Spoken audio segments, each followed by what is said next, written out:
I just want to let guys know why we are going live, yeah, and then also introduce yourself, so that what would you, who are you, and what's the purpose of this live, yeah? Okay. Basically, my name is Michael Wabomba Masinde. Yeah. I am an advocate of the High Court of Kenya, practicing in Eldoret. I've Okay. been practicing for the last 11 years. Yeah, so basically, that's who I am. Okay. Yeah. Okay. Now, so the purpose of the live that we are doing today is because you are Brian Chira'S lawyer, the late Brian Chira, right? Yes, yes. I was his lawyer. I actually represented him in a case pitting him against Azziad. Okay. Yes. Yeah, okay. So, Michael, Mr. Wakili, Sindio Wakili, Yes. uh, how did you receive the news ya kifo cha Brian? Basically, it came as a shock to me. I had actually talked to Brian on Thursday because that was the last time we went to court. So there was something I was supposed to do for him on Saturday morning. So he had texted me asking me to wait until Saturday morning so that we can be able to talk, so that he'll be able to give me further instructions. So it came as a shock because I was expecting his call on Saturday morning. So when I went online, I received the sad news that he had passed. Okay. So, I'm sorry. I'm so sorry, Michael. Yeah. And what would you say about Brian? Unaweza sema Brian ni mtu yuko vipi yani? Uh, Brian, for the short time I knew him, Brian was a good guy. Leave alone the social media issues. Brian was actually a good, who loved his family and also loved his actually that is the show and also the cousins. So he was a good guy. He was intelligent and he would be able to uh, listen to my advice as and when I advised him, especially on issues touching on the court case. If you notice that Brad never actually talked about the court case, that was one of the advices I gave to him during the short time I knew him. So he was somebody who could listen to reason. Okay. So, and this other side of Brian, hii ingine that we are saying, yo, ume experience here. Like, have you No, no, no. experienced? I know you have different sides of Brian Chira. I've never experienced any other side of him. The only side I experienced was the one that I told you. He was actually a good guy who would listen to advice as and when is required. Okay. So, okay, so we know that Brian Chira and Azziad had a case in court, yeah? Can Yes, you yes, they maybe did. someone who doesn't know about this case, what was the case about? Basically, there are some utterances that were alleged to have been made from Brian concerning Aziad. So he was taken to court, arraigned, and he pleaded not guilty to the said charges. So he, the last time we were in court was on Thursday, whereby we actually met with Azziad'S lawyer, and there was some indication that the parties would be able to sort the issues out of court. So there was willingness from both parties to apply alternative dispute resolution in terms of settling the case. Okay. So basically, both parties wanted to resolve the issue. Okay, because there have been a lot of, should I call it guilt tripping? Guys have really come hard at Azziad Naisenyo, saying that he's the cause of Brian Chira's death because Brian was really depressed about the case. I wouldn't be able to say much about that, but what I know is that the last time when court was on Thursday, and there were plans by both camps, both sides of lawyers to come up with some sort of plea agreement between both parties, so that now the case will have been settled out of court. But that never saw the light of day because he passed on one day later. He passed on, like you guys were to go on court on Monday. No, we were actually in court on Thursday. He passed on I think Saturday morning. Just immediately he came from court. Just a few days. Oh, so We were, you guys were with Chira in court on Thursday. yes. We were in court on Thursday. Yeah. I sent my colleague who represented me on Thursday, and there had been intimations that both parties wanted some sort of plea agreement, so that this whole issue will have been sorted out of court. We have had several communications between me and Azziad'S lawyer with a view, or privileged communications with a view of resolving the issues out of court. So that is what I can be able to share, and that is what actually happened, and it's also part of the court record. Okay. So Azziad was ready to have some sort of agreement with Brian Chira. That was what was intimated by her lawyer.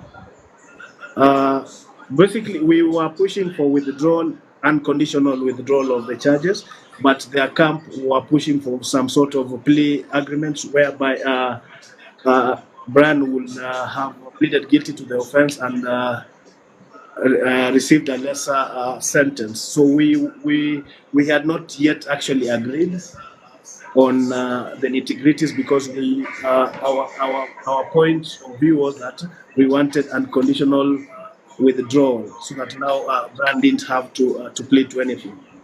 Okay. So if you say unconditional withdrawal, what were Azziad's conditions? No, she hadn't tabled her conditions, but from the onset, her conditions one of her conditions from the onset was just an apology. Yeah, but now we didn't want an issue whereby now sentencing of Brian is given to the presiding magistrate to determine what sentence to impose, because it depends with the magistrate that is handling the case. So we wanted unconditional withdrawal whereby Brian would have walked home scot-free, because we didn't want to kind of risk it by entering into a plea agreement. Then the magistrate endorses a severe sentence on him. Okay. Okay. So what you're saying, my king, ni kwamba mlikuwa mnataka hii kesi iishe bila Brian Chira kukubali kwamba alikuwa ametamka hayo matamshi kwa Azziad, sio? Basically si hata kumaanisha tulitaka isha bila yeye kukubali, Naam. but sheria inakubali mlalamishi kukuja kotini na kusema kwamba tumeelewana, so nataka kuondoa kesi. But on the other side, wale walitaka tupate some sort of a plea agreement whereby Brian aende akubali makosa, alafu yule akuje, kuna kitu inaitwa victim impact assessment, so that yule akuje aseme ndio tulikoseana, tumesameana and what have you. But the danger with that, we felt the danger with that would have been that we would have been at the mercies of the magistrate. So we didn't want to risk being at the mercies of anybody. We wanted him to go scot-free. But the two camps were discussing on coming up with a common ground. But there were intimations that both parties wanted to do away with the court case. But now the method was quite different between the two camps. That is what was actually dividing us.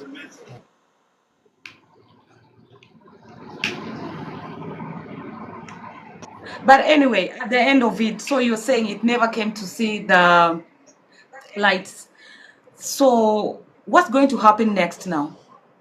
So basically, what happens in such cases is that the case, once an accused person dies, the case abates. It dies a natural death. So basically, what will happen is that the next time the case is coming up, we will inform the court that the accused person has died, and the prosecution will have no option than to withdraw the said charges. And now the cash bail that has been paid in court will be refunded to the depositor. Actually, it is Obidandela who had actually stood surety for Brian during that trial.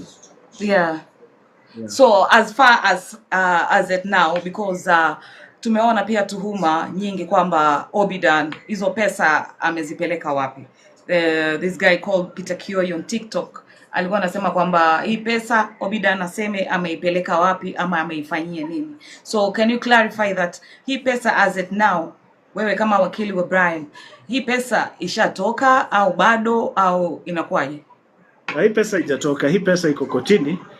After conclusion of the case, after now we inform the court of the demise of Brian, is when now we will pray to the court to release the cash bail to the depositor, who was actually Obidandela.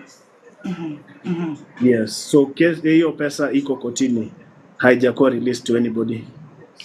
So wale watu ambao wanasema kwamba Obidan sijui pesa zimetoka or what, the money haijatoka, ziko kotini bado. So if you're saying that lazima muambie koti kwamba Brian Chira amefariki, so what's the process ya kuambia koti kwamba Brian Chira amefariki? I know nauliza kwa sababu there are people ambao sasa hivi wanasema Brian Chira yani kifo chake kimekuwa all over, kwa hivyo mbona yani pesa yake isitoke tu. What's the process ya kisheria ya kuambia koti kwamba amefariki huyo?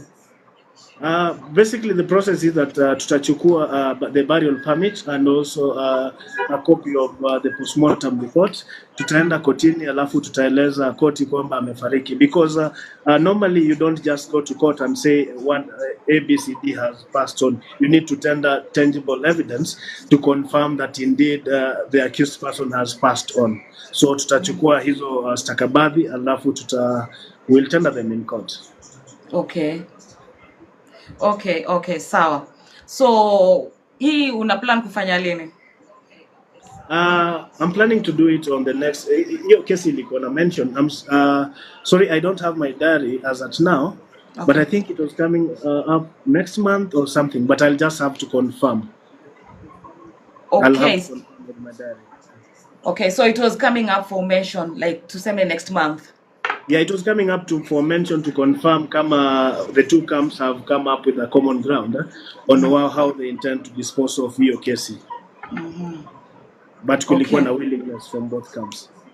Okay, so hii pesa, so you tuseme hii pesa ikirudi inarudi kwa Obidan? Yes. Ama pia inaenda kwa Shosho? Sijui hiyo ni that is now between Obidan and Shosho. I think that should be their private arrangements, because our role is just to confirm that tumeeleza koti yale ambayo yalifanyika, na also we have informed the court that or we have made a request for the cash bail to be refunded to the depositor, who is Obidan. Sasa hiyo itakuwa between Obidan na Shosho ya Brian. Okay, wakili, as we move on, tunaelekea kumaliza hii maneno ya Brian. So far, wewe kama wakili wa Brian, umepokea postmortem reports za Brian ama? Sijaweza kupokea the postmortem report, largely because pia mimi nilikuwa na matanga yangu kule Matunda. I had lost my grandmother, so I have actually not been at work for around 2 weeks. But once I resume work, I'll try to make contact with the family and the friends, so that now we can also get a copy of the postmortem. So I cannot be able to say what is or is not in the postmortem report, because I have not been able to look at the said postmortem report. Okay, so unamaanisha kwamba even yani baada ya Brian kufariki, licha wewe kwa wakili wake, haujapokea hizo postmortem reports, au labda umepokea simu kutoka kwa Baba Talisha? Maanake tuseme yeye ndiye alikuwa anasimamia matanga nzima ya Brian, tunaweza kusema hivyo kwa sababu shosho yake was so broken na angefanya hivyo. So hujazungumza na Baba Talisha, au na yeye haja reach out on anything kuhusu kesi ya Brian, au hata Obidan mwenyewe ame reach out labda? Yeah, wale ambao actually when I got the news watu ambao tuliongea nao was I think I texted Obidan, pia nikapigia call Manzi wa Meru. However, we could not talk na Manzi wa Meru because Manzi wa Meru was actually too broken, alikuwa analia kila wakati, so hangeongea na simu. I also made a call to Manzi wa Mombasa, who confirmed the incident happened. So those are the only close people to Brian who have been able to talk to. Bado sijaongea na Baba Talisha. I was planning to maybe talk to them after now the funeral process imeisha, kwa sababu unajua funeral is so demanding both physically and psychologically. So I just wanted wamaliza hiyo morning period so that now I can get in touch with them so that we discuss now how do we finalize what is in court. So I've not been able to reach Baba Talisha, but I'll try after ametoka the holiday. I can be able to try to talk to him because I understand I'm on the holiday. Baba Talisha, tumpe maua yake. He did a good job kwa safari ya mwisho ya Brian Chira. So amepata hiyo amepata safari kwenda kupumzika. Alikuwa anataka kwenda kupumzika nyumbani, but luckily amepata vacation, sio? So I hope akirudi atakuwa amepumzika vizuri and you guys will be able to kuzungumza haya maneno. And then pia umesema umezungumza na Manzi wa Meru na Manzi wa Mombasa. Yes. Because, when I got the news, mtu wa kwanza kupigia was Manzi wa Meru. Manzi wa Meru was alikuwa too broken, angeongea kwa simu. Alikuwa na actually alikuwa analia sana, so we couldn't have some meaningful conversation because I think alikuwa too emotionally distraught. So the other person ilipigia ni Manzi wa Mombasa, ambaye aliniconfirmia that actually the nini imefanyika, na pia alikuwa na ni update on the funeral plans. Michael, let me just ask you, kwa nini ulihisi kwamba uwapigia Manzi wa Meru na Manzi wa Mombasa? Tukianza kesi, actually, let me be honest, tukianza kesi, the people who I was in contact with wakati Chira alikuwa, I told you alikuwa held in what we call incommunicado, yani alikuwa amewekwa mahali ambapo haruhusiwi kuongea na mtu yoyote. So the only people I could talk to find out the situation ambayo ilikuwa inaendelea kwa ground was Manzi wa Meru, Manzi wa Mombasa, Obidan na Peter Kioi ambaye tulipatana na yeye kule kotini. So I believe that those were the closest to him, because even ile wakati tukienda kotini, it was actually Manzi wa Meru and Manzi wa Mombasa who used to follow up what was happening in court, and sometimes hata walikuwa wananitumia the plane tickets. That is Manzi wa Meru and Manzi wa Mombasa when Brian was not in a position to do so. So nilikuwa nimeona wale walikuwa ndani, especially concerning the case, and that is why I decided to reach out to them. Wow. Yeah, kweli, because Brian amefariki, watu wengi wakajitokeza kuwa marafiki wengi sana, which is okay because Brian was loved by so many people. Yani Brian alipendwa sana na yani watu wengi sana walimpenda Brian, right? But Brian alikuwa ni mtu ambaye alihitaji zaidi ya mapenzi tu, yani kusema kwamba nitakusaidia hivi na hivi. Alihitaji mtu ambaye anamuelewa. So I think, nitasema nahisi hivi, nahisi Manzi wa Meru, Manzi wa Mombasa walimuelewa zaidi Brian. Hawakumchukulia kwamba ni mtu ambaye anahitaji msaada tu ya kifedha, like economic help, financial help. No. Walimuelewa zaidi sana, and that is why hawakuachana naye mpaka mwisho. And the reason actually Brian alikuwa hakai sana na manzi wa Meru na manzi wa Mombasa, ni kwa sababu alihamishwa akapelekwa karibu na Baba Talisha. Walihisi kwamba that's the right place kuwepo kwa Brian, kwa sababu ingesaidia Baba Talisha kumonitor asifanye mambo mengine.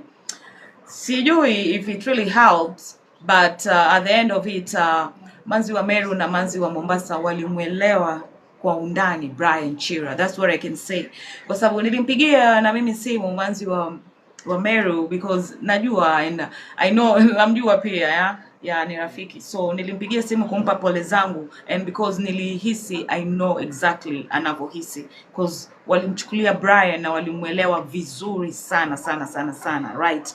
So pia umesema kwamba, so big up kwanza, big up sana kwa manzi wa Mombasa na manzi wa Meru for what you did for Chira. Mazee, big up sana. Another thing, umesema kwamba Brian alikuwa held incommunicado, sio? Yeah, the first time alikuwa arrested, kumu-access ilikuwa ngumu, so I even had to access him through manzi wa Meru na manzi wa Mombasa. Actually, initially it was through manzi wa Mombasa, ndio baadaye I came to know kina manzi wa Meru, Kioi na Obidan. Wakati alikuwa ameshikwa, hata wakikuja kotini, they were the closest to him. Hata tukiwa kule cell, I remember tulikana Peter Kioi. I never used to know him. Hiyo ndo ilikuwa mara ya kwanza kumuona. Tulikuwa kule kwenye seli na yeye, na tukakaa na kina Obidan na manzi wa Mombasa na manzi wa Meru until akatoka. Yeah, and tukatoka pia na yeye na Tumbili.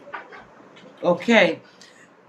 So thank you so much Michael Wakili. And then now wewe hii kifo ya Brian Chira, speculations ni nyingi sana. Unajua kila mtu sasa hivi amekuwa mpasuaji, sio wale watu kupasua mili yale.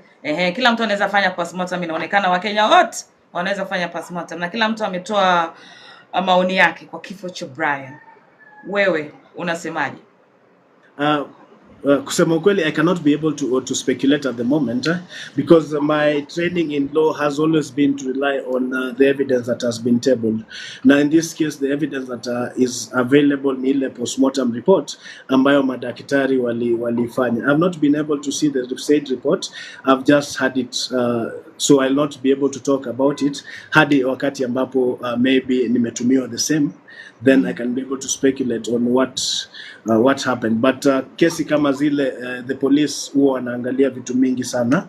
Wataangalia the eyewitness account, wataangalia pia the postmortem report, na pia kwa wale polisi wa traffic huwa wanakuja wanachora what is known as the sketch map. Wanakuja wanaangalia kama kulikuwa na signs of breaks zilikuwa wapi, kama kulikuwa na glasses, where were they, kama kulikuwa na damu ilianzia wapi, so that they know that this is the real point of impact. Kwa sababu mtu akigongo vile, you'll always get to know the point of impact, kwa sababu kutakuwa na vitu kama tattered glasses, kuna nguo pale, kuna breaks ama scratch marks, so that ajue kama gari iliswam kama iligonga from a direct point of view. Those are things that are good a good traffic police will be able to do so. So mimi sijaona ile sketch map, sijaona ile postmortem report, so I cannot be able to speculate at the moment until I'm able to kuiona. Okay. Yeah, nakuelewa, we ni wakili, we si daktari, sio? But kidogo tu tugusie. Sasa unajua tena huku umbea tunapenda kusikiliza pia, alafu tunachanganya na sheria. Sasa wanasema kwamba at the scene hakuwepo na any sijui nini za breaks, nothing like that ilikuwepo pale, and sijui kama umesikiza hizo. And the report, postmortem report ambayo tumeonyeshwa na Baba Talisha, inaonyesha kwamba alisuffer a lot of alikuwa na punctured lungs, punctured, kila kitu kiko punctured, organs zake kwenye mili zote zilikuwa ziko punctured, ndio maana alifariki from that impact hiyo. But I believe you're going to see the postmortem reports, na baadaye when you're going to claim kueleza koti kwamba Brian ameshafariki na hayupo tena, because we know huwezi kukesi na maiti, it's impossible, right? Then maybe from then you'll be able to tell us more about this. But as at now, nahisi kwamba it's all done. Brian ame rest, and I don't know if there's anything more ambayo itaweza kufanyika, because also the grandmother shosho yake Brian amesema kwamba postmortem report imetokea na kama familia wamekubali hivyo hivyo ilivyo, although licha ya Brian kuwa na familia yake ambao alizaliwa like the family, Brian ako na familia ya TikTok ambayo it's so big na walikuwa wanamsurround. Familia yake ya TikTok it's like wamesema hawaachilii issue kabisa, as much as familia inaweza kusema kwamba yeah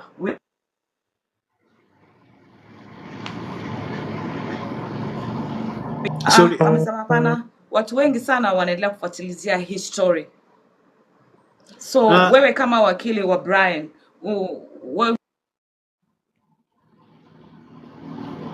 sorry, I lost you.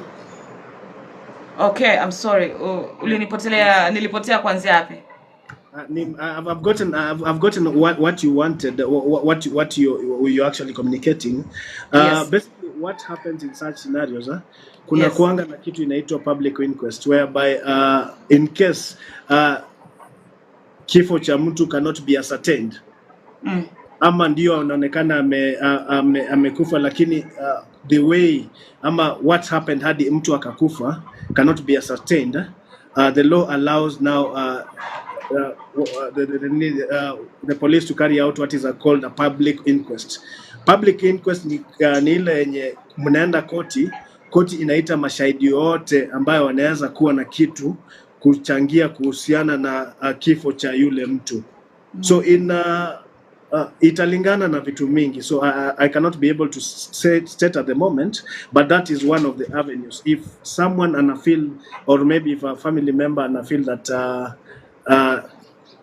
they cannot be able to understand how a personally meet kifo chake, then the law inakubali for there to be a public inquest whereby watakuja kotini, file itafunguliwa, file ya marehemu watakuja kotini, and you can be able, watu wote wanaulizwa kama kuna ushahidi yote kuhusiana na kifo cha marehemu, unakubaliwa, unakuja unapatiana pale under oath. So magistrate atanukua or what's it called, will note down the testimony za kila mtu, na atakuja na a ruling based on the evidence that has been produced before him or her to ascertain actually jinsi ambayo yule marehemu alifariki.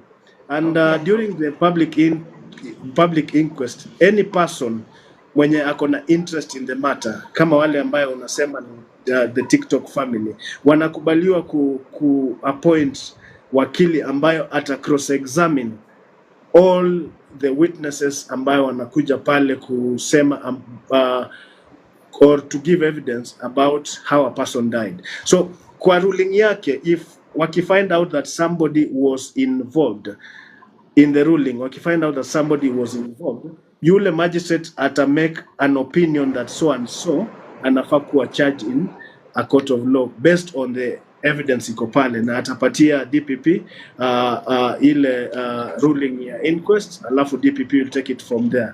Ikionekana kwamba kifo chake hajiwezi kuwa it is not known who was responsible, then ile file yake itafungwa. That is just one avenue, but italingana largely na maybe the family. It cannot be somebody has to move the process. Kuna mtu anafaa kwenda to approach the relevant bodies, waseme hii kifo ni tunaomba ifunguliwe upya, kukuwe na public inquest so that we know exactly what happened or what led to the death of 1-2. That is in the event that hakuna charges that have been preferred against anybody. Okay, kwa hivyo sasa hii familia ya TikTok wanaweza wakawasilisha hilo ombi au wakafanya hilo jambo la public inquest kuendelea, ama lazima na familia ya Brian, immediate familia ya Brian lazima pia wapo kwenye hiyo inquest au inakuwaje?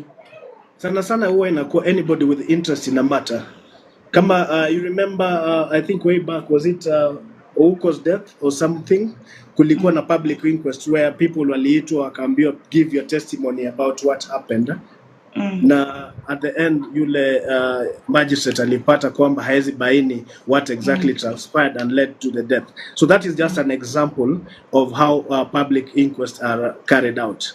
So sijasema kwamba ni lazima ifanywe, huwa especially in straightforward cases ambapo watu wanajua exactly what led to the death, hiyo hakunanga haja ya inquest. Inquest huwa inakuja where there is kuna sort of it's not clear how a person met his death. That is when inquest huwa inafanywa. Okay, so now hawa watu kama kina Truth Watchdog, watu kama Peter Kioi ambao wana maoni tofauti kuhusu kifo cha Brian, kwa hivyo wanaweza wakaendelea mbele wakafanya hilo ambalo umesema, sio? The first thing wanafaa kufanya is that they need to record their statements kwa police. Sasa yule Truth Watchdog anasema kwamba alienda kwa polisi akaambiwa wewe kwanza unaongea na haukuwepo witness wa kwanza pale, akaambiwa hawezi akaandikisha statement yake. I think that was wrong. Unajua kama mtu ako na any relevant information about any crime, regardless of whether you are there or not, kwa sababu kuna evidence ingine, kuna koga na direct evidence, kuna evidence naita circumstantial evidence, whereby haukuwa pale lakini the circumstances can lead to a person to deduce a finding. Yani circumstances inaweza fanya mtu aone something as in apate mwelekeo as to actually what happened. So kama alikuwa na any relevant information which is anaamini kwamba hiyo information itasaidia kwenye kesi, angeenda ona investigating officer then ampatiane. Okay. Na sasa wewe kama wakili wa Brian, je, utaweza kuwa join pia wakianza hilo, ama na wewe pia utakubali na useme kwamba RIP Brian Chira? As I said, unajua mimi sijapata kuona ile postmortem report na sijapata kuona ile the sketch plan. Once I'm able to see the two, I can be able now to make my own judgment based on my personal judgment based on those two reports, and I will also have to seek a second opinion from a different pathologist maybe kumwambia that 1, 2, 3, this is what is in the report. Do you agree with it? That is what normally we do. We don't just rely on the report ya mtu mmoja. Huwa tunaenda kuuliza a second opinion from a pathologist, from a different pathologist, alafu pia anaangalia whether the injuries na findings, because at the end of a postmortem report huwa anaandika findings, what actually led to the death. So whether ile yenye imeandikwa pale support the finding. So once tukishapata tupate second opinion, kama amekubaliana nayo, we'll have no option than to agree. Okay, sawa wakili Michael Masinde, and thank you so much kuwepo na Brian through the journey. Pia you're amongst wale watu ambao pia wanafaa kupewa hongera na wanafaa kupokea maua yao. So me, I'm giving you your flowers for kukuwa na Brian all this time kotini, because inasumbua akili pia psychologically kwa yule kijana. So probably pia ulikuwa unaweza kumwelekeza muda mwingine au we basically sisi kama in our firm we have a principle that we treat all clients as our family, so their burdens are shifted to our shoulder. So no matter what the client is passing through which is related to the case, normally kama wakili hata sometimes unapata kulala na kwa shida, you are even more distraught than the client himself, because unafikiria now from a professional point of view, kuna vile huo unafikiria na akifungwa what will happen. So inakutorment even during the case, so it even gives you a zeal to work more harder towards that case.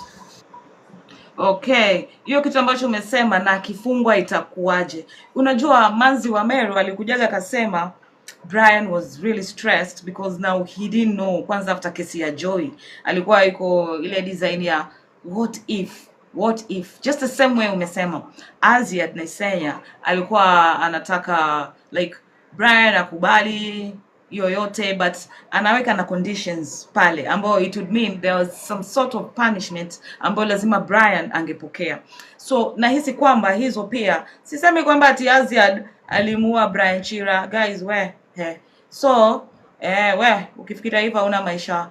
I'm just trying to say hizo ni vitu ambavyo vilikuwa vinamsumbua kisaikolojia, yani akiona kwamba as much as anataka kuachilia kesi alikuwa na pia anaweka na conditions. Je, ulikuwa umemweleza Brian Chira au ofisi yako ilikuwa imemweleza kwamba hii ndo iko kwa meza?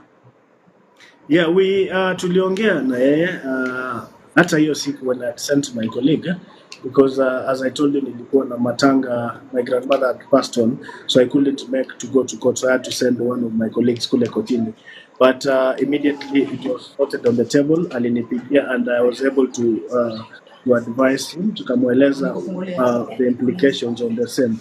So ni you know, as advocates, we have a duty to our clients to disclose to them the effects of everything, so that mtu hasign to something blindly alafu mwishowe anakuja kupata matatizo. So nilikuwa nimemweleza the different options and I had from him tukaongea and even from the onset Peter Kioi tukiwa kule kotini alitusaidia pakubwa, ambapo before hata tupatane na Brad suppose alikuwa amesema ati anaenda ku plead guilty, so we tukaongea na yeye na Peter Kioi na Kinaobidan na Manzi wa Mombasa na Manzi wa Meru, tukamweleza about the consequences of pleading guilty, and that is how now Brian changed his plea.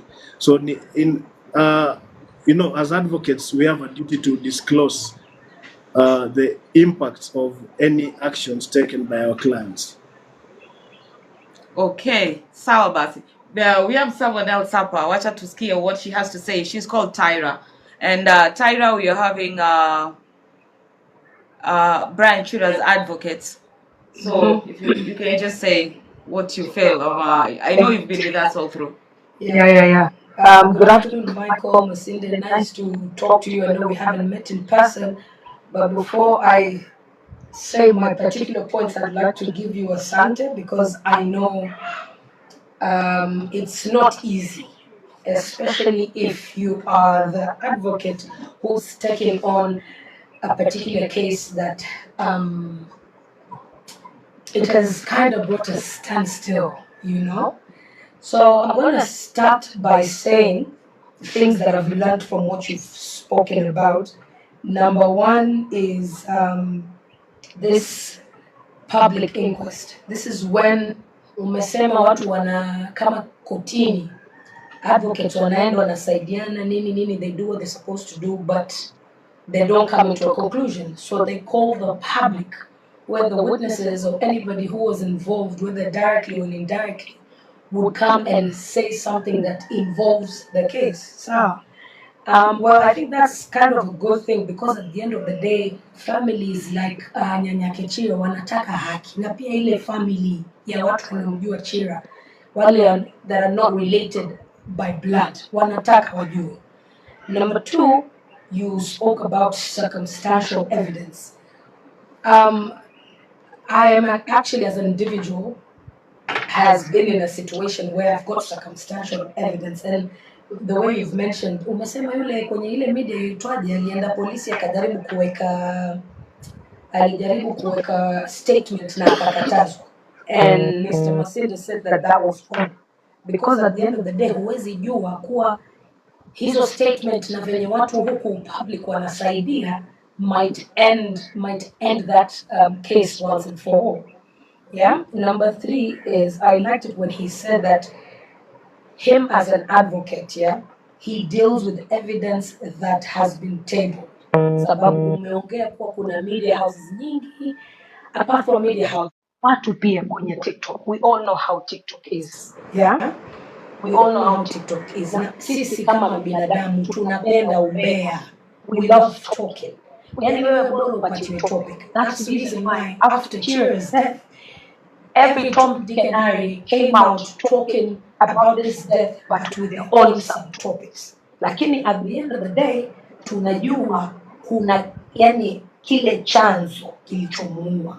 Sasa, number four, I loved it when he said that as where he works, like they treat clients as family members. So when you come as a client, your burdens are shifted on their shoulders. Now I'm using this in relation to, mimi ni mtu nimekuwa na depression na nilikuwa na recover. Kuna wale watu wamenishika mkono, kuna wale wanitoroka. So there's even one thing that I want to tell people. Once you put yourself ama uamue kuwa nataka kumchukua Tyra pale na muona ana stress kiasi na depression, kindly never give up. Never give up on somebody who's a drug addict, an alcoholic, sijui depression. Unajua mbona? Manake wewe umeshampatia ile platform, umempatia ile, like you've given them confidence in you that you're there no matter what. Kama venye Chira alikuwa yako, naona watu wengi wanamuongelea akisema yule alikuwa na mdomo mbaya, alikuwa yomtukana. Nyako alimsaidia. Who's this other guy? I'm sorry, I don't know all the characters in this story, but from what I'm seeing, alikuwa yosaidiwa sana. Na hao watu walomsaidia, unajua ule msemo ule don't shit where you, exactly what he was doing. But why? Because this guy was not okay, to be honest. Unaona? And then that brings me to my last point, fear of the unknown. Sasa alikuwa yeye yuko yuafanya zile drama zake, ama he was just living his life. Tunaweza kuziita drama, but he was living his life. Yani nyuma kile kichwa chake alikuwa yuogopa atashikwa. So sasa hivi umetoka kusema alivyoona sasa ile story ya Joy, yeye yuko yuatuonyesha zile show zake yuaje live TikTok fanini, but deep down akiwa peke yake kuna ile looking behind the shoulder, haezi jua atakuja kufatwa ashikwe. But then Mr. Masinde mentions that akiwa na client, they make sure that they disclose the effects of circumstances yoyote. Sasa, so that's all I have to say for Chira. May he rest in peace. Thank you for everybody who came out and wakamsaidia, and young people, because I'm a young person. You need to learn from this. All those people who are clout chasing because of this young man's death, shame on you and stop doing that. Thank you. Thank you. Okay. So Mikey, I feel like most people feel like what you're doing is okay. It's so good for you to be able to work with your clients through all this. Yeah, so it's amazing. And sisi tuko hapa, we'll be waiting. Kama you'll give us a report of the postmortem and what's going to happen next after you informing the case about the court about Brian Chira'S demise. And if this other TikTokers family will decide to take the case further, because we know Brian Chira'S shosho probably as it now ashakubali matokeo, right? So thank you so much, Michael, Mr. Masinde. And I know we have another live to talk about another young deceased person, yes. Olilo, right? Yes. So I don't know if guys, if you have not watched Olilo's story, then you can go to my YouTube channel, that is Kazuri Media, and watch the story.